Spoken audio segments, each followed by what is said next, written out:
네, 오늘은 행정법에 대해서 좀 전반적인 개관이랑 중요한 내용들을 한번 다뤄보도록 하겠습니다. 저희가 이제 헌법에서 입법작용, 행정작용, 사법작용을 나눈다고 했을 때, 이제 오늘은 이 행정작용에 대해서 공부를 하는 겁니다. 사실 행정작용을 또 이제 그 세부적으로 나눈다고 하면, 뭐 권력작용, 국고작용, 뭐 관리작용 이런 식으로 삼분하기도 합니다.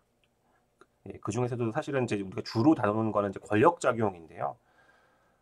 이렇게 권력작용이라고 말씀드리면 이제 어렵기 때문에 일단은 이제 그 사이에 있는 내용들을 좀 생략을 하겠습니다. 생략하고 일단은 행정이라는 거는 물론 행정이 하나의 어떤 그 당사자가 될 수도 있겠지만 기본적으로는 상하 관계가 되게 굉장히 중요한 것이다.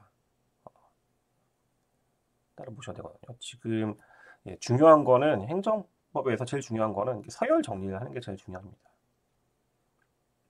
그 얘기는 즉슨 상하 관계가 존재한다는 거고 어, 이제 아래에 있는 하부 조직은 상부에 있는 내용들을 따라가야 된다는 거죠. 저희가 어쨌든 헌법을 기준으로 좀 이 내용들을 다루고 있으니까 아마 이해가 헌법 밑에 이제 법률이 있는 거 아닙니까? 그러니까 법률 밑에 따라서 내려가는 이런 그 라인이 있는 것처럼 규범의 어떤 그 서열이 있는 것처럼 행정에서는 결국에는 이게 상하 관계를 전제로 한다. 그러니까 위아래 관계를 전한다. 제가 여기 아마 그 넣지는 않았는데 최근에 오징어 게임이라고 치면 오징어 게임에 빨간색 옷을 입은 사람과 초록색 옷을 입은 사람은 명백하게 다르지 않습니까? 그런 상하관계, 어떤 서열이 있는 걸 전제하는 것이 행정법이기 때문에 그런 행정에 대한 것들을 저희가 공부하는 게 이제 기본적으로 행정법이겠죠. 행정의 행위 형식, 뭐 정확히 말하면 행정의 어떤 권력 작용에서 주로 나오는 내용들인 건데요. 주로 이제 행정 입법과 행정 행위가 가장 중요합니다. 행정 행위를 저희가 이제 행정 처분이라고도 부르고 있기 때문에 행정 처분, 행정 행위 이거 용어를 제가 이제 그때그때 뭐 다르게 얘기하더라도 그냥 다 같은 내용이다라고 생각하시면 될 것 같습니다. 물론 행정 행위랑 행정 처분이 좀 다를 수도 있느냐라는 논의가 있긴 하지만 기본적으로 이제 같은 거라고 보시고 그럼 이제 행정 입법과 행정 처분이 어떤 행정 작용의 양대 산맥이라고 볼 수 있을 것 같습니다. 그 외에 물론 뭐 행정 계획, 뭐 사실행위, 뭐 공복사항 계약, 뭐 기타 등등의 내용들이 분명히 존재하긴 하는데요. 그 내용보다도 이 두 가지를 제대로 이해하는 것이 이제 가장 중요한 것이죠. 행정 입법과 행정 행위, 행정 처분에 대해서 공부하는 것이 오늘의 이제 어떤 시작과 끝이라고 할 수 있습니다. 오늘 배우는 내용들의 행정 작용에 대해서 헌법 아래 이제 입법, 행정, 사법이 있을 때 뭐 입법 작용의 대표적인 법률, 사법 작용 재판이라고 보면 행정 작용은 요 종류가 굉장히 많다는 거죠. 많은데 뭐 이렇게 하위까지는 안 그러니까 하부로는 안 내려가더라도 일단 제가 기본적으로 행정 입법, 행정 처분 요 두 개가 굉장히 중요하다. 굉장히 중요하고 그 중에서 더 중요하다고 행정 입법은 사실은 뭐 이렇게 숨겨진 법리들이 많지는 않기 때문에 왜냐면 행정 입법 미뤄봤자 어차피 법률 아래에 있는 거거든요. 헌법 아래 법률이 있고 법률 아래 행정 입법이 있는 거기 때문에 행정 입법은 한계는 명확하거든요. 그 내용에 있어서는 사실 뭐 이렇게 물론 어려운 쟁점이 있긴 하지만 그래도 좀 범위가 좁다 보니까 몇 개 쟁점이 안 돼서 우리가 좀 식별이 가능한데 제일 어려운 게 사실은 행정처분일 것 같습니다. 행정처분을 제대로 이해하는 것이 결국 행정법을 이해하는 가장 뭐 대표적인 거라고 보실 수 있을 것 같습니다. 그러니까 이 행정처분이 오늘 배울 것 중에 가장 어려운 내용이고요. 아마 제일 이해가 안 되고 난제 중에 난제입니다. 그 이유는 어쨌든 이 행정처분의 종류가 셀 수 없이 많고 너무나 다양한 모습을 보여주고 있기 때문에 행정입법은 그래도 그 종류의 모습 자체가 몇 개 안 되는데 행정처분은 진짜 종류가 많습니다. 아무튼 이렇게 행정법의 법원이라고 해서 저희가 뭐 재판을 받는 법원이 아니라 어떤 법의 인식 연원, 결국엔 재판 규범으로서의 행정법이 문제가 됐을 때 저희가 헌법이 제일 중요하고 그 다음에 재정법으로서의 법률, 그 다음에 이제 법규 명령이 있다라는 거. 이 얘기는 뭐 잠시 후에 또 이어지긴 할 테지만 그 얘기인즉슨 행정 입법 중에서 법규 명령까지는 어떤 규범성이 인정되고요. 행정 규칙은 이 법규 명령과 행정 규칙을 나누는 이제 가장 극명히 대립되는 지점인 거죠. 법규 명령은 국민에게 어떤 기속하는 힘이 있다, 구속력이 있다라는 의미가 있고요. 행정 규칙은 행정 내부에서만 통용되는 규범이다. 뭐 그 외에도 이제 뭐 조약, 뭐 관습법, 판례, 뭐 이런 조리들이 인정되는지 여부에 있어서는 논의가 될 수 있는데요. 이거는 행정법에서는 그렇게 뭐 문제가 된다기보다 일반적으로 저희가 법학 배울 때 법학 기본적으로 어떤 법원으로서 배울 때 좀 일반적인 내용에 문제가 될 수 있을지 모르겠는데요. 뭐 저희 뭐 오늘은 이건 크게 다루진 않을 겁니다. 아무튼 중요한 건 헌법이다. 헌법 아래에 존재하고 저희가 법치국가의 원리 또는 이제 법치행정의 원리를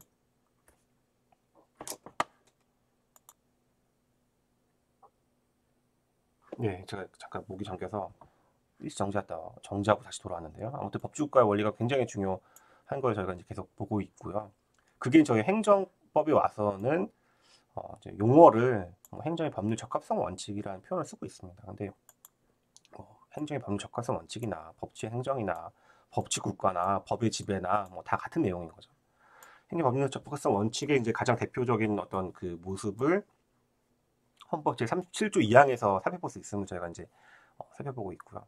필요한 경우에 한해서 법률로서 제한할 수 있다. 그러니까 법률에 의한 방법으로만 제한할 수 있고 필요한 경우에 한해서만 할 수 있는 이런 내용이고요. 이 법률이 지금 법규명령 들어갑니까? 안 들어가잖아요. 그러니까 법규명령, 행정규칙 열심히 배우고 이걸 구별하는 것을 좀 이따 배우긴 할 텐데 법규명령은 방금 전에 제가 국민을 기속하는 힘이 있고 행정규칙이 없다고 행정 내부에서만 작용한다고 하는데 그래봤자 행정입법이다. 법률 절대 아니잖아요. 그러니까 여기서 말하는 여기는 법률이라고 했기 때문에 여기 뭐 법규명령이나 행정규칙이든 다 포함 안 되는 겁니다. 행정입법으로 제한할 수 절대 없는 거고요. 법률의 근거를 두고서 반드시 법률의 근거가 있어야 된다는 거. 그리고 대신 이제 필요한 경우에 하나여라는 개념을 봤을 때는 좀 넓게 폭넓게 저희가 법률 뭐 어떤 법률에 있는 내용들뿐만 아니라 어떤 법규 명령에 관련된 내용들까지 저희가 참고할 필요가 있다. 그때 여기 법규 명령.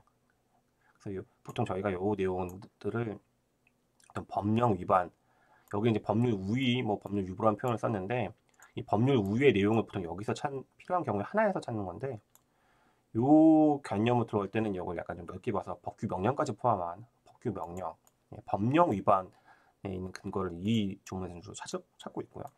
요거는 이제 법률이니까 명백하게 법률로 적혀 있으니까 법률 유보 원칙을 여기서 찾고 있습니다. 행정기본법이 지금 이제 최근에 제정돼서 시행되고 있는데요. 행정기본법에서 사실은 이 행정기본법을 굉장히 중요하게 여기서 생각하시는 분들도 있지만 이미 사실 예전에 다 인정되고 있던 내용들이어서 뭐 특별할 건 없는데요. 좀 찾아보시면 8조에 행정작용은 법률 위반되어서는 아니 되며 국민의 권리를 제한하거나 의무를 부과하는 경우와 그 밖에 국민생활 중요한 영향을 미치는 경우에는 법률에 근거해야 한다. 8조 뭐 굉장히 중요할 텐데 이거 어디서 본 조문인 거죠. 37조 2항에 이미 다 있는 내용이었고요. 약간 조문 순서나 뭐 내용이 좀 바뀌긴 했지만 이 8조나 37조 2항은 다 같은 내용입니다.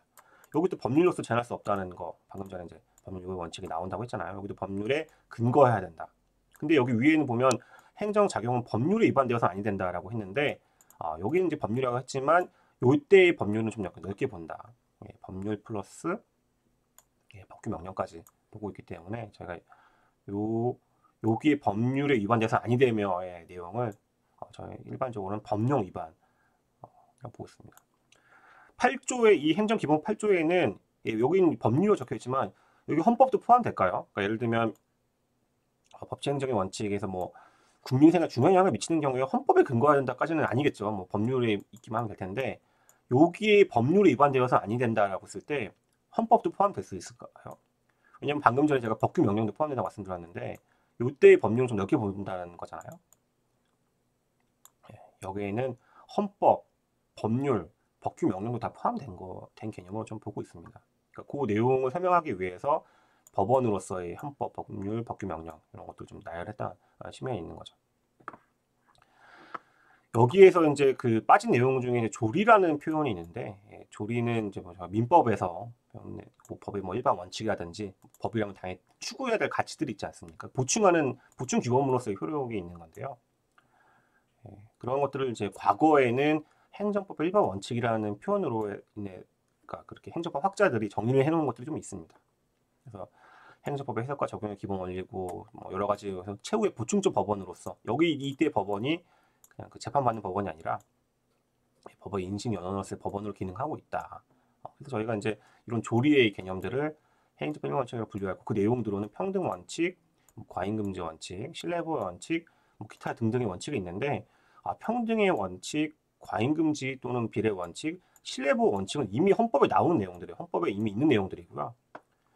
특별히 이제 부당결부 금지는 행정법에서만 좀 등장하는 내용인 것 같고 신의성실의 원칙은 민법 제일 처음 배우면 첫 시간에 배우는 게 신의성실의 원칙이거든요. 이게 이제 사실 굉장히 오래된 역사와 전통을 갖고 있는 법리잖아요. 형평법의 법리이기 때문에 이런 것들. 그러니까 결국 뭔가 이 행정에 있어서는 이런 평등 원칙, 과잉금지 원칙, 신뢰보호 원칙 이런 것들을 다 고려해서 이루어진다는 거잖아요. 이 내용 자체가 어디에 포섭이 되겠습니까? 요게 행정 작용은 법률 위반되어서는 아니 되며 이걸 좀 넓게 본다고 했잖아요. 밑에 거는 법률의 근거는 딱 법률로 고정돼서 보는데 법률이 위반돼서 안 된다는 개념을 여기에는 헌법도 포함되고 법률은 당연히 있고 법규 명령까지 볼 때 뭔가 헌법, 법률에 근거한 그 층위에 존재하는 어떤 원칙이나 원리들로 보기 때문에 당연히 요거를 좀 약간 넓게 보고 있다 말씀 좀 드렸습니다. 평등 원칙 좋은 내용이긴 한데요. 헌법 11조에 이런 내용이 있고 행정기본법 9조에 다 좋은 내용입니다. 좋은 내용.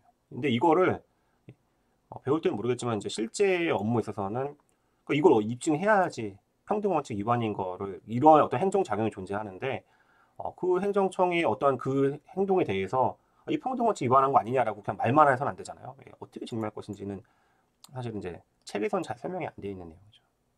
그 얘기인즉슨 입증이 쉽지 않은 거죠.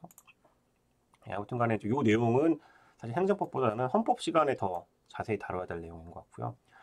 그중에 이 평등의 원칙이 좀 약간 적용된 것 중에 자기구속의 원칙이라는 것이 있습니다. 이거는 재량권 행사 준칙인 규칙이 여러 대풀대에서 시행되어 보면 대외적 구속력을 가지게 된다. 아까 제가 말씀드린 규칙, 행정규칙은 국민에게 어떠한 효력을 가질 수 없거든요. 근데 이제 예외적으로 이런 그 현실을 통해서 국민에게 어떠한 그 법적 구속력을 가질 수 없는데 행정규칙은 반복돼서 그렇게 이루어지고 그게 특별하게 이제 어떤 법질서 전반에 반하는 것이 없다고 하면 행정청 스스로 자기구속 당해서 이거에 따라서 대외적 구속력을 가지게 된다. 이 대외적 구속력은 국민에 대한 구속력을 가지게 된다라고 해서 이런 식으로 이제 약간 전환시켜주는 규범으로서 자기구속의 원칙이라는 것들을 얘기하고 있습니다. 이게 이제 주로 평등의 원칙, 여기서 보면 평등의 원칙, 신뢰보호의 원칙에 따라서 이루어진다고 표현하고 있잖아요. 그래서 요거는 행정규칙에서 공부할 때 잠시 후에 배울 행정규칙에서 좀 의미가 있는 거죠. 찾아왔던 거고. 과잉금지 원칙 또는 비례 원칙이 있는데 이건 경찰법에서 발전되었고 재량권 행사의 한계 원칙으로 널리 활용되고 있다. 그 내용을 헌법에서 필요한 경우에 하나여 여기서 좀 찾을 수가 있고요. 최근에 제정된 행정기본법은 좀 자세하게 적고 있죠. 행정 목적을 달성하는 데 유효 적절할 것, 행정 목적을 달성하는 데 필요 최소한 데 그칠 것, 행정적인 국민의 이익 침해와 국익과 사익을 국민의 이익은 사익일 거냐, 사익, 공익 비교 형량하는 거. 이거는 근데 여기 이 헌법 시간에 나오는 과잉금지 원칙이 나오는 목적의 정당성, 수단의 적합성, 침해 최소성, 법의 균형성 중에서 요 세 개를 그냥 여기다 지금 넣은 겁니다. 요 세 개를 넣은 거라서 다 비슷비슷한 거. 근데 이것도 마찬가지인 게 어쨌든 이렇게 어떤 행정은 나름의 이제 선의로 어떤 행동을 했을 텐데 그게 지금 이러한 헌법 정신이라든지 비례 원칙에 위반된다고 주장한다는 거잖아요. 어떻게 증명할 것인지에 대해서는 사실은 책에서는 자세히 나와 있지는 않습니다. 그러니까 이제 법학자들이 이게 실제 권리 구제로 이루어지는 그 모습까지는 깊이 있게 공부를 안 하고 그냥 설명하는 측면이 좀 있는 거죠. 그다음에 신의성실의 원칙은 좀 너무 강하고 신뢰보호 원칙이 굉장히 중요하고 이게 어떻게 보면 법치주의 원리에서 나오는 중요한 소구입법 금지 신뢰보호 원칙이 다뤄졌던 내용들이었잖아요. 근데 주로 헌법 시간에서 봤던 신뢰보호 원칙이랑 행정법학에서 바라보는 신뢰보호 원칙이 약간 이제 결을 좀 달리하긴 합니다. 아무튼 이제 이 신뢰보호 원칙의 근거는 과거 행정절차법에서도 내용이 있었고요. 최근에 제정된 행정기본법에서도 좀 나름 자세하게 적혀 있습니다. 행정청이 현재 해야 우치는 경우 제외하고는 국민의 정당하고 합리적인 신뢰를 보호해야 된다. 그 행정청의 권한 행사에 의해서 장기간 행사하지 않았다. 정당한 사유가 있는 경우에는 그 권한을 행사해야 된다.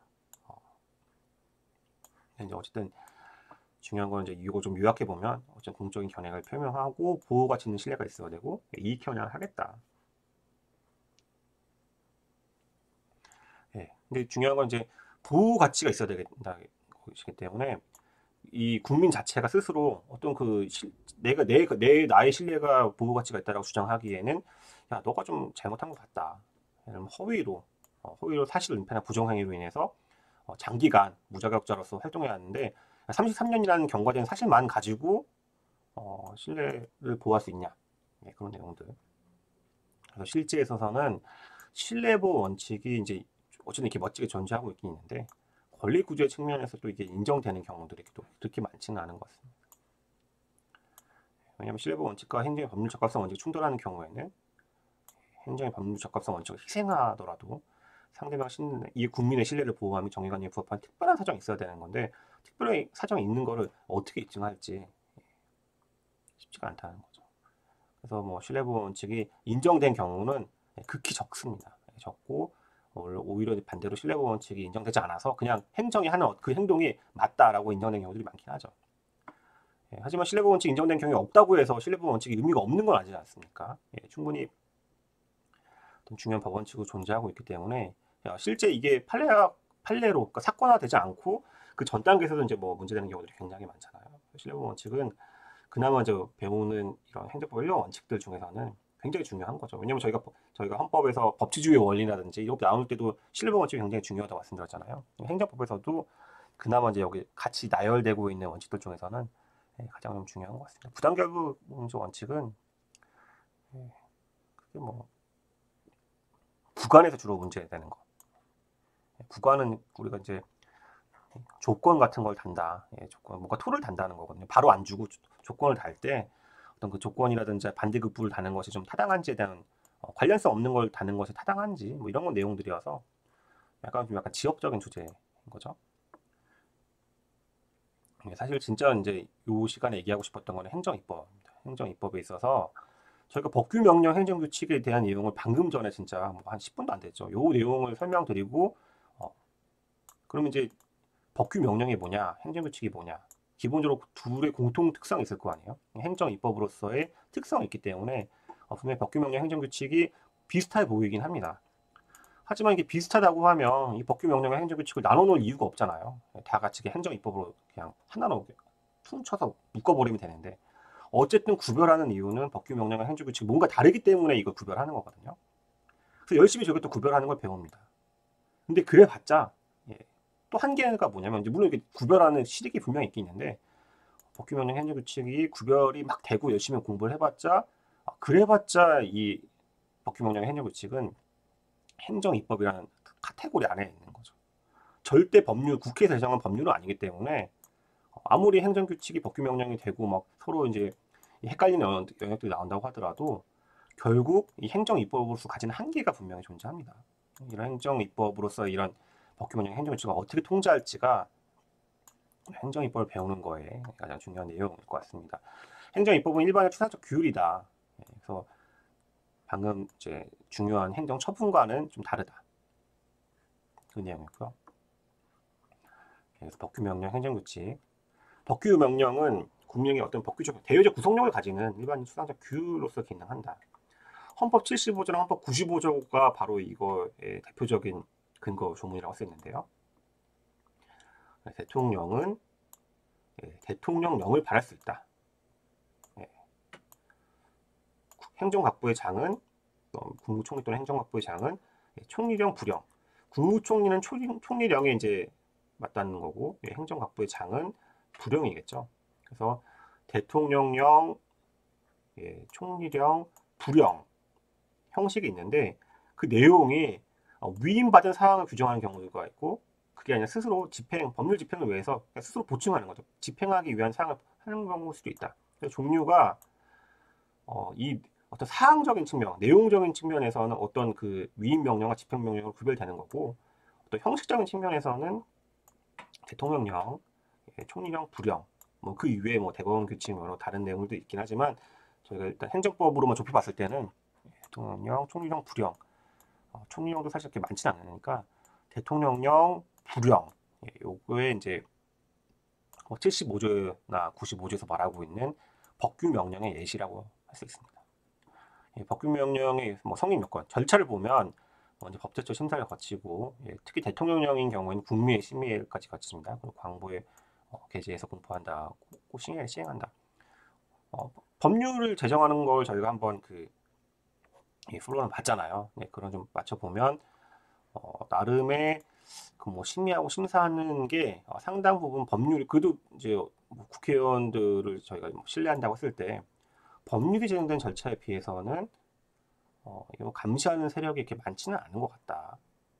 그럼 어쨌든 형식적으로나마 국회에서는 소관 상임위도 거치고 법제사법위원회도 거치고 본회의에 올라가서 계속 의결 통해서 넘어가면서 이제 중간중간에 여러 이해관계인들이 이제 의견도 제시하고 만들게 되는 거잖아요. 근데 법규 명령만 가더라도 사실은 누가 이제 명백하게 감시하고 있지 않은 이상 사실 이제 일반 국민들은 잘 모르죠. 법률이 어떻게 제정되는 것도 알기가 쉽지 않은데 과연 법규 명령을 어떻게 통제할 것인지에 대한 문제가 분명 절차적으로 통제할 것인지에 대한 문제가 분명히 있습니다. 집행 명령은 새로운 법규 사항 규정하지 않으면 법률에 수정 없이 제정될 수 있다. 이거는 한계라기보다는 가능하다. 왜냐하면 조문에서는 법률을 위임받으라는 내용은 집행은 없잖아요. 근데 앞에 거는 위임 명령 같은 경우에는 법률에서 위임을 받은 사항에 대해서만 규정하라고 되어 있기 때문에 위임 명령의 한계가 굉장히 중요합니다. 그래서 이 위임 명령의 한계를 좀 구체로 나아가 보면 법 정리권한 해서 이거는 1번보다 2번 상위법령이며 오늘날 법률 유보의 원칙 37조 2항 봤잖아요. 국민의 기본권 실현 관련된 영역에 있어서는 국민 대표적 입법자가 그 본질적 사항에 대해서는 스스로 결정해야 한다. 그러니까 그 본질적 사항을 규정하지 않고 그냥 위임을 할 수 있다? 그 법 자체가 이상한 거죠. 위임 받은 법규 명령은 어쩔 수 없다 하지만 이거는 이제 사실 상위 법령의 위임이라는 표현에는 야 그래도 최소한 네가 정한 거는 정하고 내려 보내라 이런 의미입니다. 이런 거를 저희가 이제 중요하게 생각하지 않으면 그냥 있는 법조문을 따라갈 수밖에 없는 게 되는 것인데 항상 생각해봐야 됩니다. 이게 과연 상위 법령에 특히 법률에 구체적인 내용을 좀 규정하고 있는지 막연하게 대통령령 아니면 불령에 포괄적으로 위임하고 있는 거 아닌지 그래서 그 내용이 좀 나아간 내용들이 포괄 위임 금지 원칙이 있는 겁니다. 누구라도 당의 법률로부터 법규 명령에 규정된 내용의 대강을 예측할 수 있어야 하며 관련 법률 조항의 전체를 유기적, 체계적 종합하여 구체적, 개별적으로 검토해야 된다. 이렇게 해서 적어도 내용을 어느 정도 정한 다음에 내려보내야지 위임할 때 그냥 통으로 그냥 정하지도 않고 내려보낸다? 굉장히 위헌성이 높은 거죠. 헌법에 이렇게 반하는 내용이다. 법규 명령의 효력인데 그 법률에서 위임받은 사항을 전혀 규정하지 않고 재위임하는 것은 당연히 허용되지 않겠죠. 그러니까 예를 들면 법률에서는 대통령령에 정하라고 내려보냈는데 대통령령이 본인도 안 정하고 불령에 내려보낸다? 안 된다. 만약에 상위 법령에 위법한 경우 그러니까 법률이나 그 법률이 애초에 근본적인 내용을 정하지 않고 있다든지 아니면 그 대통령령이 어떤 내용을 이 위에처럼 정하지 않고 내려보냈다? 후회권과 법규명령 다 그냥 통으로 무효합니다. 그리고 이런 법규명령, 규범의 세계에서는 무효와 취소를 구별하지 않습니다. 그래서 그냥 다 애초에 없는 거, 처음부터 근거가 없는 거죠.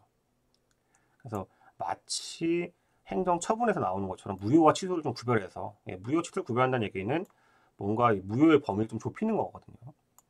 취소권자를 요구하는 취소를 요구하는 경우 아닌 이상 그냥 다 무효이다. 상위법령에 위반되는 법규명령이 위법한데 그 전부가 무효가 아니라 저쪽에는 한도 내에서만 효력이 없고 저쪽에는 한도 내에서 상위법을 적용한다. 이건 일반적인 내용이라서 구체적인 거는 이건 그 내용을 좀 따져봐야 될 필요가 있습니다. 이 내용에 대해서 하나씩 다 보다가는 이제 오늘 강의는 진도로 나갈 수 없기 때문에 일단 빨리 나가고요. 중요한 건 통제를 해야 되는 건데 의회에서의 통제 제도가 최근에 좀 이렇게 신설이 돼서 들어왔습니다. 그래서 적어도 이런 것들을 할 때 소관 상임위한테 알리기는 해라.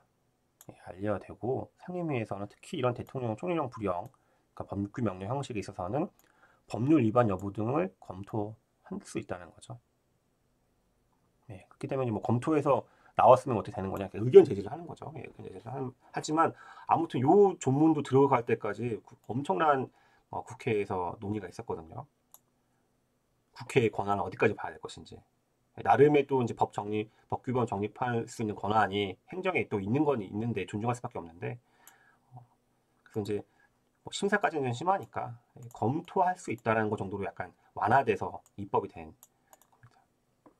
뭐 의회에서 통제, 국회에 대한 통제는 그렇고 사법적 통제에 있어서는 구체적 규범 통제, 뭐 헌법성 심판에 의한 방법들을 생각해 볼 수 있을 것 같습니다. 행정 내부적으로는 뭐 행정청, 예를 들면 국토교통부에서 뭔가를 한다라고 했을 때 위에 있는 총리, 국무총리라는 대통령에서 뭐 감독권을 행사할 수 있겠죠. 그리고 국무회의 심의 같은 거. 다른 혹시 기관에 다른 행정기관을 통해서 취할 수 있는 방법이 없을지. 법제처 심사가 있지 않습니까? 총령 심사에서 뭔가 좀 이렇게 나름의 전문성을 가지고 이제 보려고 하는 경우도 있고요.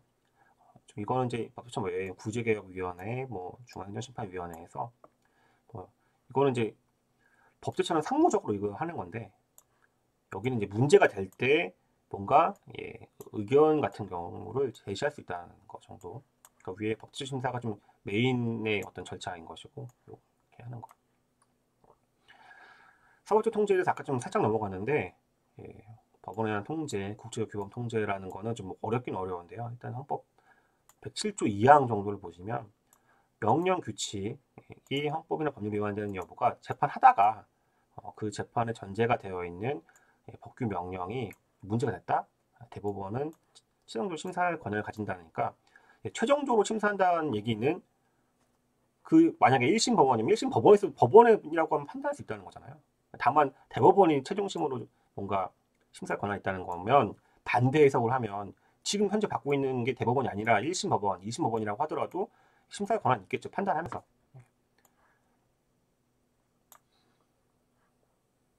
근데 그게 올라가서 대법원 판결가 설정됐다라고 하면 뭐 관부 개지한다. 그러니까 요 방법 구체적 규범 통제의 이 한계는 뭐냐면 직접 그 규범을 통제하는 건 아니라는 거죠. 직접 어떠한 그 문제가 되는 법규 명령을 날려보내는 게 아니라 효력이 없다고 헌법재판처럼 날려버리는 게 아니라 그냥 재판하다가 야 이거는 좀 너가 이상한 것 같다라고 하면서 그 재판에 적용할지 안 할지 적용한다는 거 정도인 거고 진짜 이거에 대해서 통제를 하고 싶으면 헌법성 심판 제도를 활용할 수 있겠죠.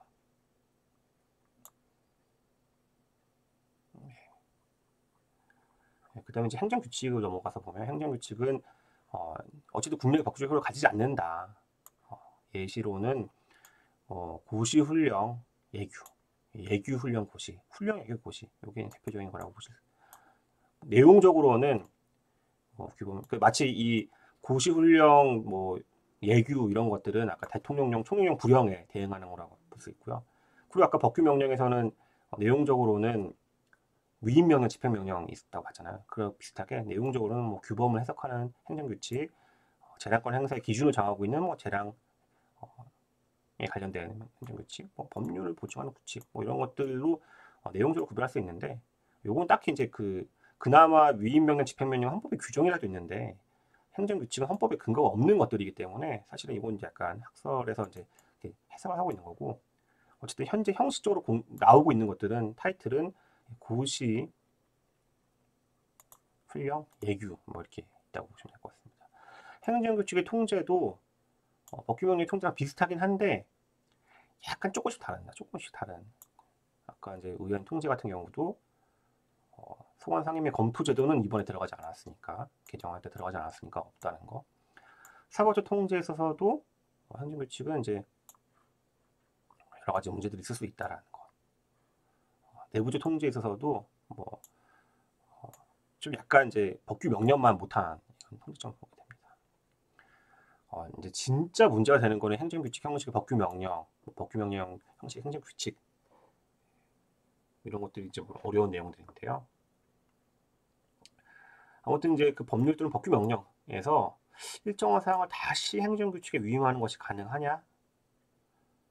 왜냐면 이제 가능하다고 하면 행정규칙의 뭔가 좀 법규 명령의 그런 그 경계선이 굉장히 애매해지는 거거든요. 이렇게 확실하게 서로 영역이 구별되면 모르겠는데 경계선을 되게 이제 획정시키기 어렵게 하는 내용인데 일단 뭐 법률적으로는 굉장히 어려운 내용이긴 하지만 결과적으로는 그냥 뭐 어쨌든 가능하다고 보고 있습니다.